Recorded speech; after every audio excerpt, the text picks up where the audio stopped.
মাছ চাষ একটা লাভজনক ব্যবসা। সঠিক সময়ে সঠিক পরিচর্যা, উন্নত ব্রুডের পোনা সংগ্রহ, অল্প দিনের মাধ্যমেই অধিক মুনাফা অর্জন করতে পারেন আপনিও। দেরি না করে আজই যোগাযোগ করুন।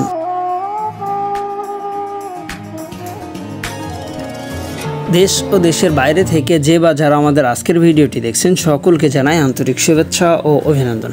প্রিয় দর্শক, সামনেই যেহেতু বর্ষার মৌসুম, আর বর্ষার মৌসুমটা মাছ চাষের জন্য অত্যন্ত উপযুক্ত একটা সময়।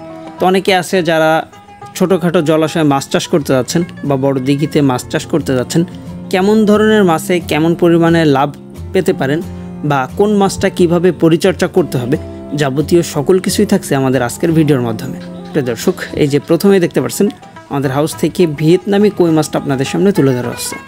এই ভিয়েতনামি কই মাছটা মাত্র 3.5 থেকে 4 মাসের ভিতরেই বাজারজাত করা যায়, যার কারণে কিন্তু বর্তমান সময়ে অত্যন্ত জনপ্রিয় ভিয়েতনামি কই মাছটা। এই মাছের চাষ পদ্ধতিটাও খুবই সহজ, আপনি চাইলেই সংগ্রহ করতে পারেন। আর এই যে দেখতে পাচ্ছেন যশোর শহরের দেশি মাগুর মাছের পোনা। সাধারণত দেশি মাগুর মাছটাও কিন্তু বর্তমানে বাজারে অত্যন্ত জনপ্রিয়। ছোট বড় বা মাঝারি অনেকে আছে অনেক রকম পোনা সংগ্রহ করতে চায়।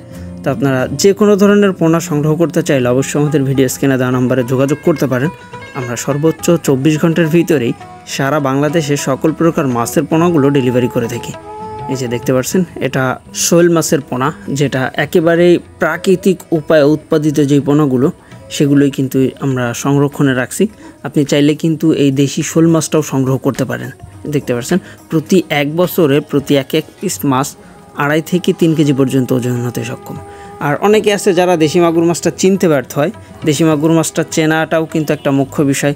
তারপরে ভিয়েতনামি কই মাছটা চেনারও একটা মুখ্য বিষয়। দেখেন প্রত্যেকটা মাছের লেজে একটা করে ফোঁটা, এটাই মূলত ভিয়েতনামি কই মাছটা চেনার প্রধান উপায়। আপনারা যারাই সংগ্রহ করেন না কেন অবশ্যই এ সকল বিষয়গুলো দেখে শুনে তারপরে মাছের পোনাটা সংগ্রহ করবেন। দেখতে পাচ্ছেন প্রিয় দর্শক, এই ছিল মূলত আজকের ভিডিওটা। দেখা হবে পরবর্তীতে আবার নতুন কোনো ভিডিওতে, নতুন কোনো চাষের সন্ধানে। সে পর্যন্ত সবাই ভালো থাকবেন, সুস্থ থাকবেন, স্বনামধন্য স্থান থেকে পোনা সংগ্রহ করবেন, সেই প্রত্যাশায় আমাদের আজকের ভিডিওটা এখানেই শেষ করছি। আল্লাহ হাফেজ।